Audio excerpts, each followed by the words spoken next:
high in the rugged hills of western Nepal, in a tiny mountain village called Dakani. A boy was born in December 1917. The land there was unforgiving, terraced slopes carved into the earth by generations of farmers who battled the soil for survival. The air was thin, crisp, and filled with the smell of wood smoke and earth. Life was measured by the rhythm of the seasons, by harvests and monsoons, by the creak of wooden plows and the distant echo of bells from grazing cattle. That boy's name was Lachhiman Gurung. He was small, quiet, and wiry, like most children of the highlands. His father tended a small plot of land that barely fed the family. Poverty was not a misfortune there, it was a way of life. From the time he could walk, Lachhiman worked beside his father, carrying baskets of rice seedlings, hauling firewood down steep trails, learning endurance the way most Gurkha boys did, through necessity. In those days, the world beyond the mountains seemed impossibly far away. Yet stories traveled, whispered around fires and sung in the fields. Stories of the Gurkhas, Nepalese warriors who had fought for the British since 1815, their curved kukri knives flashing in wars from India to France. To the people of Dakani, the Gurkhas were living legends, heroes who turned poverty into honor. They earned wages, medals, and respect in far-off lands, and their names returned home like echoes of glory. For boys like Lachhiman, there were only two paths in life: work the land and starve slowly, or join the army and take destiny into your own hands. The Gurkha regiments had become the dream of every ambitious young man in the hills. The British Indian Army's recruiters came once a year, their khaki uniforms and brass buttons gleaming like something from another world. They measured, weighed, and tested every volunteer: strength, endurance, marksmanship, height. That last one, height, was non-negotiable. The British standard was 5 feet tall, and Lachhiman, though strong, stood just shy of it, 4 feet 11 inches. Too short, they would say, too small for the king's uniform. He would remember that moment for the rest of his life, the sting of being told he was not tall enough to fight, not tall enough to die for honor. But history, as it often does, had other plans. By 1940, the world was on fire. Europe had fallen under Nazi domination. Japan was preparing its sweep across Asia. The British Empire was desperate for men. Recruitment standards, once rigid, bent under the weight of war. The need for soldiers overruled the tape measure. That winter, Lachhiman walked to the nearest British recruitment camp. Some say his father sent him to buy cigarettes and he never came back. Others say he went because a friend was enlisting and he couldn't bear to be left behind. Whatever the truth, what matters is this: he arrived at that station in December 1940, too short, too poor, but filled with the quiet fire that burned in the heart of every Gurkha. The British officers looked at him and hesitated. His shoulders were narrow, his frame light, but his eyes, sharp, calm, unblinking, held something they couldn't measure: determination. They let him through. Lachhiman Gurung became a rifleman in the 4th Battalion of the 8th Gurkha Rifles, one of the most decorated regiments in the British Indian Army. Training was brutal. Gurkhas were taught to fight, survive, and kill with precision. They marched through mountains with packs heavier than themselves, crossed rivers in the dark, and learned to move silently through the jungle. The instructors broke weak men and hardened the rest. Lachhiman, small as he was, refused to fall behind. He wasn't the biggest or the strongest, but he was relentless. He learned to master the Lee Enfield rifle, to fire accurately under pressure, to reload instinctively. He trained with the kukri, the blade that symbolized his people's fighting spirit. Every Gurkha was told the same thing: once the kukri leaves its sheath, it must taste blood, either the enemy's or your own.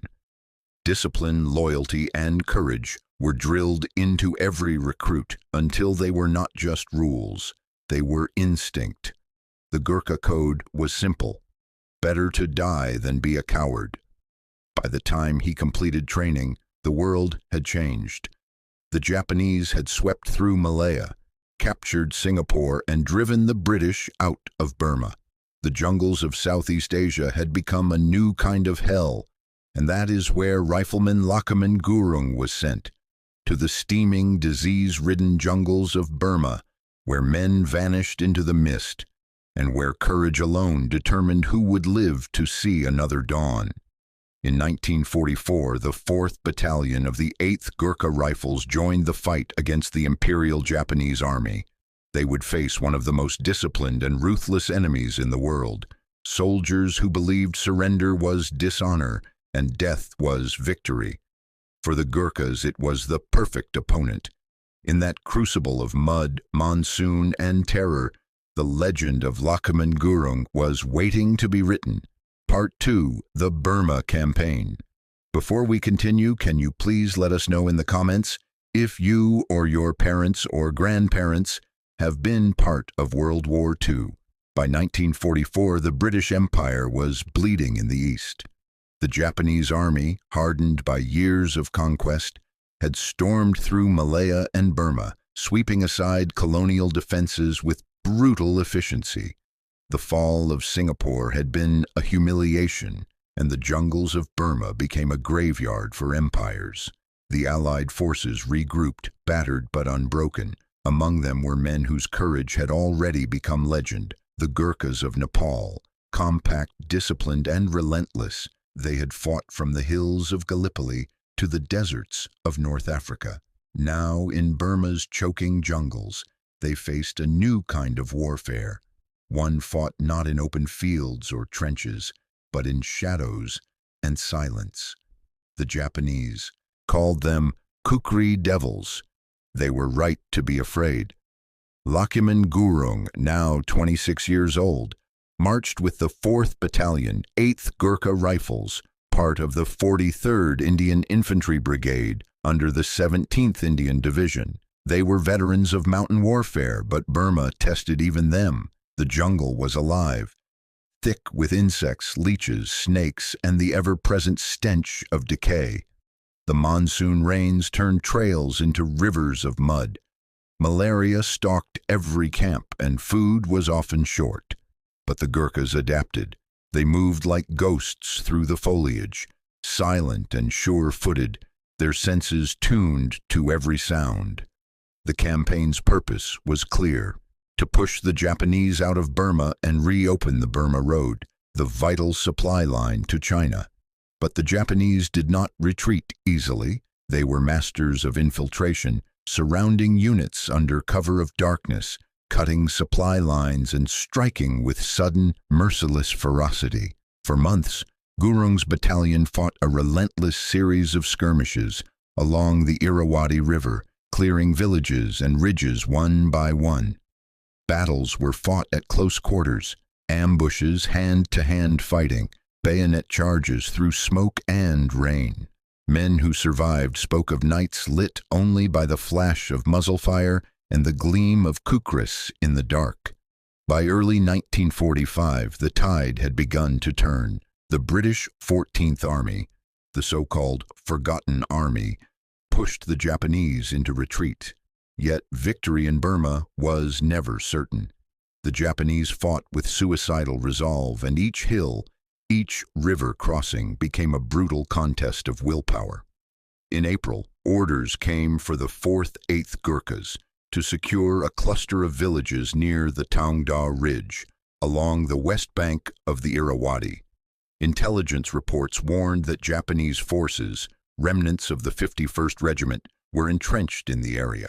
The Gurkhas were to advance, clear the position, and hold it at all costs. The men marched for days through dense jungle, crossing streams waist-deep in water, carrying rifles that rusted overnight from the damp. Sleep came in stolen minutes. Rations were reduced to a few handfuls of rice a day, yet morale remained high. Every Gurkha knew his place, his duty, his purpose. They reached their objective by the second week of May, a small, nameless hill that overlooked the surrounding valley. Strategically insignificant on a map, but vital on the ground. Whoever held it controlled the trail below, the Japanese supply route. The Gurkhas dug in, foxholes, trenches, machine gun nests. They set tripwires, placed grenades, and waited. The jungle was still, but the veterans knew what that meant. The enemy was out there, watching. For 3 days, the silence held. Then came the sound every soldier feared, the distant rhythm of boots in mud, the faint metallic clink of weapons being prepared. The Japanese were coming. They attacked at dawn, a sudden coordinated assault from the trees, screaming their war cries. Mortars exploded around the Gurkha position. Rifle fire tore through the undergrowth. The first wave was repelled, then the second, then the third. Each time the Gurkhas held. By nightfall, the air reeked of gunpowder and blood. Dozens of men on both sides lay dead or dying. Still, the line held. The 4-8 Gurkhas had faced impossible odds before, and they would do so again. Among them, Rifleman Lachhiman Gurung had distinguished himself quietly, cool under fire, steady with his rifle, fearless in defense. But what came next would lift him beyond bravery, into legend, as the exhausted survivors of his platoon fortified their shattered trenches. Japanese reinforcements began to assemble in the jungle. Scouts reported a fresh assault at dawn. This would not be a skirmish, it would be annihilation. In that final night before the attack, Gurung cleaned his rifle, checked his remaining grenades, and sat quietly beside his foxhole. Around him, his comrades whispered prayers in Nepali, fingering small tokens of home, a strip of cloth, a locket, a letter from a faraway village. The jungle was silent again. The moon hung over the ridge like a pale coin, casting thin light on the battlefield that would soon erupt in chaos. The men of the 4th Battalion did not yet know it, but by the next sunrise, one of them, a small man from a small village, would stand alone against the storm, and history would remember his name forever. Understood. I'll continue straight into Part 3, the Battle of May 12, 1945, and then Part 4, Aftermath and Legacy, fully expanded in your cinematic narrative style. This will be an epic retelling with immersive detail, atmosphere, and pacing. Part 3, the Battle of May 12, 1945. The Burmese jungle was alive with darkness. Rain had soaked the trails and leaves, turning the earth into a slippery quagmire. The monsoon had already begun its relentless assault, dripping from trees and masking the sounds of movement beneath the canopy. Every snap of a twig, every rustle of leaves, felt like a signal of imminent death. 3 Gurkha riflemen crouched in a forward trench, carved into the hillside, wet mud clinging to their boots, their rifles cradled in tense hands.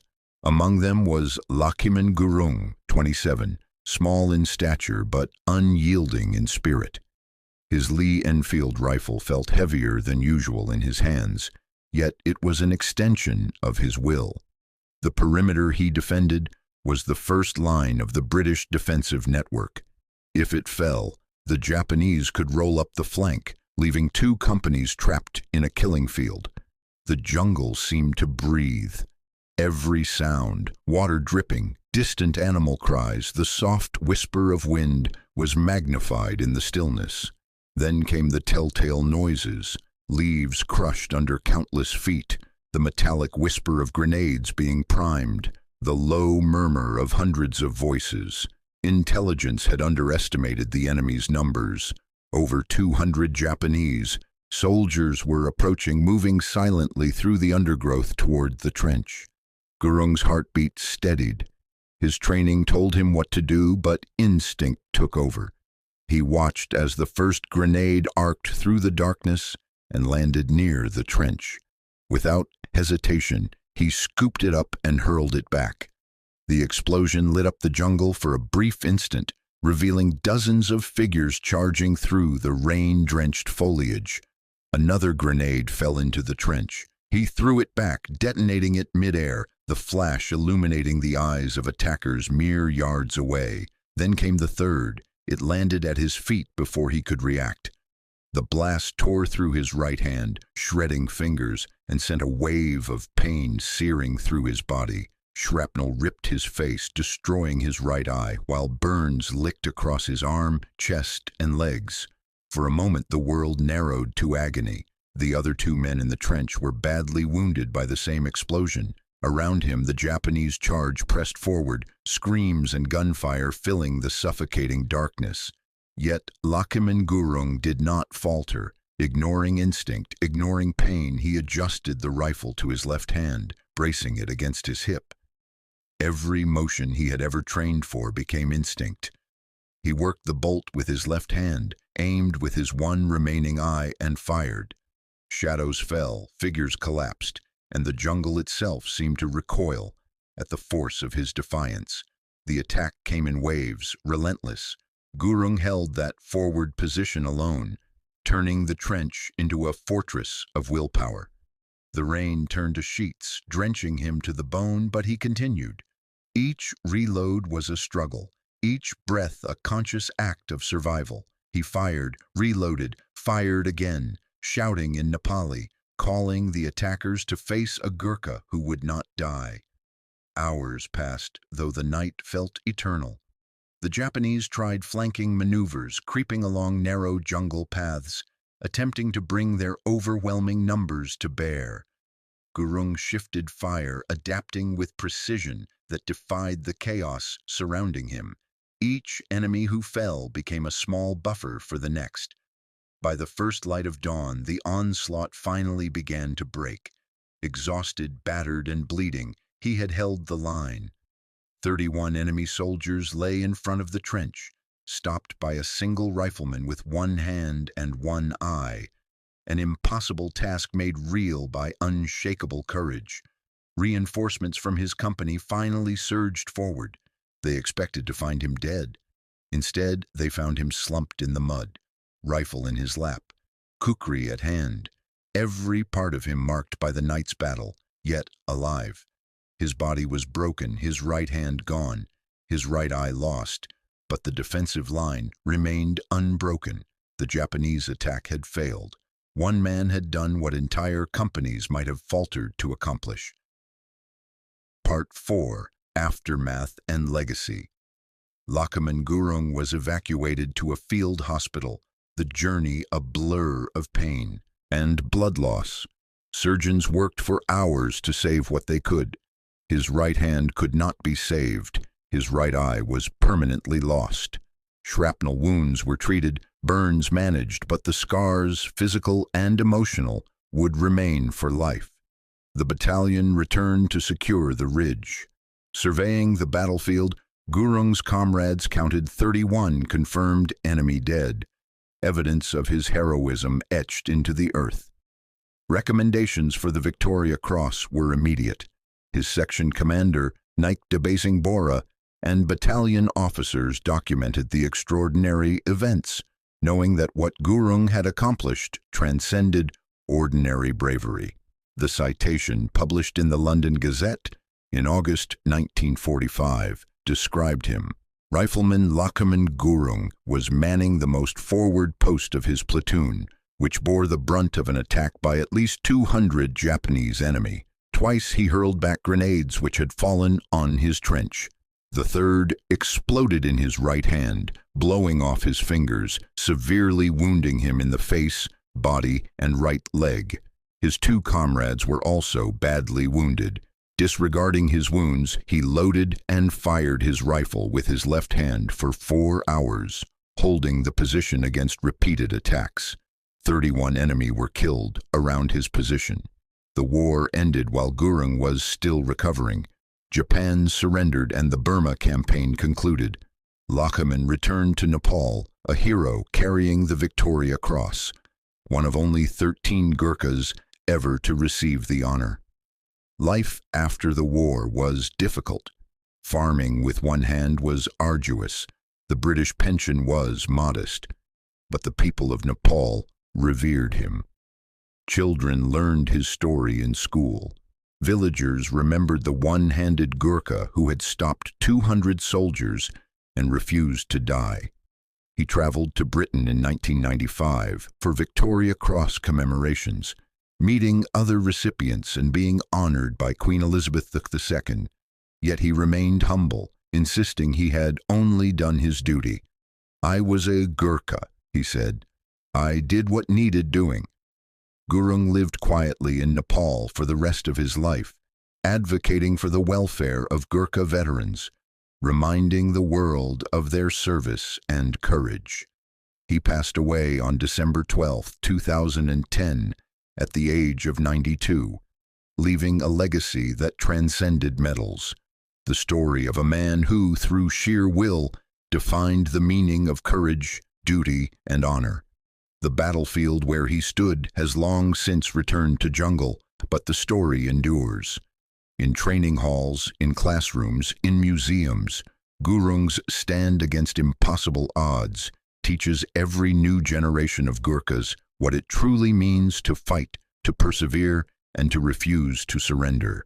31 dead enemies, 4 hours of relentless combat, one eye, one hand, one Gurkha who would not die. His life is a testament. Courage is not the absence of fear. It is action in spite of it. Duty is not convenience. It is doing what must be done even when impossible. Honor is not victory. It is refusing to fail. On May 13, 1945, Lachhiman Gurung proved that these were not words. They were reality, and the world never forgot. Part 5. Remembering a Legend. After the war, the world moved on, rebuilding cities, redrawing borders, and trying to forget the horrors of conflict. But in the hills of Nepal, one story refused to fade. Lachhiman Gurung returned to his village of Dakani, carrying scars that would never heal and a medal that symbolized courage beyond measure. Villagers gathered when he walked into town, whispering in awe, children trailing behind him, eyes wide with wonder. They had heard the story of the one-handed Gurkha who had stopped an entire Japanese assault. Now they were seeing the man himself. Life after the war was not easy. Farming with one hand was exhausting, but Gurung worked tirelessly, finding ways to maintain the family's livelihood. He married, had children, and tried to live a normal life, but normalcy was elusive. Every step reminded him of that night in Burma. The mud, the screams, the flashes of rifle fire, the weight of responsibility. Yet he carried no bitterness. His story was not one of suffering. It was one of duty fulfilled, of courage tested and proven. The Victoria Cross brought recognition, but it was never the medal that defined him. Gurung spoke rarely of the battle itself, preferring to emphasize the code that had guided him: loyalty to comrades, courage in the face of fear, and a refusal to surrender. "I was a Gurkha," he would say simply. "I had my duty. I did what was needed." Those words, modest though they were, inspired generations of young Nepali men who dreamed of service. Over time, Gurung became more than a war hero. He became a symbol.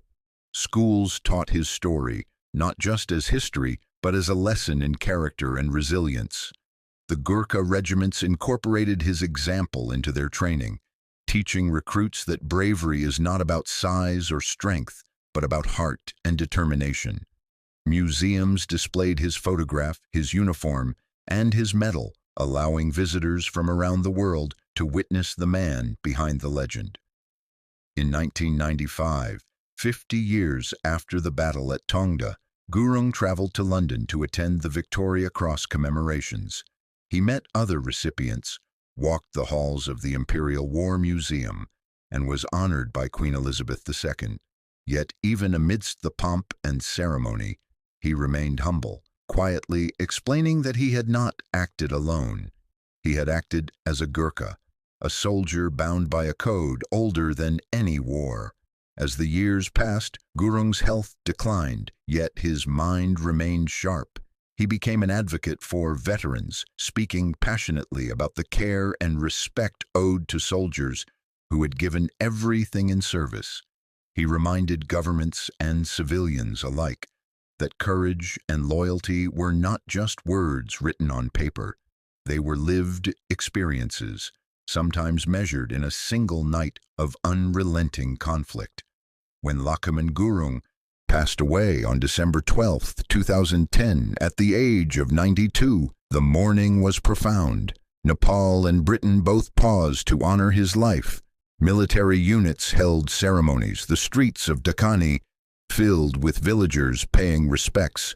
News outlets chronicled the life of the man who, with one hand and one eye, had stopped an army, teaching the world what it meant to be a Gurkha. His body was cremated according to Hindu tradition, yet his story endured, preserved in memory, in training manuals, in history books, and in the hearts of those inspired by his courage. Gurung's legacy is more than the medals, more than the battlefield, more than the incredible numbers of enemy soldiers he had faced.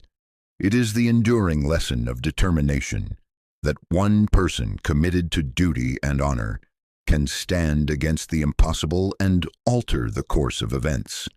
The hill in Burma where he fought has returned to jungle, but the narrative remains alive, a testament to human resilience, courage, and the unbreakable spirit of a single man who refused to surrender. Today, young Gurkhas are still taught his story, just as Gurung had once learned of the heroes who came before him. In every new recruit, in every training exercise, in every lesson about valor, the echo of his defiance resounds. 31 dead enemies, 4 hours of combat, 1 eye, 1 hand, 1 man who refused to die. That is the measure of Lachhiman Gurung. That is the measure of courage. History remembers the battles, the strategies, the victories. But legends like Gurung remind us that the heart of war and the heart of humanity is measured in moments of relentless bravery, in the refusal to quit, in the choice to stand when all else falls. Lachhiman Gurung, the one-handed Gurkha, will never be forgotten.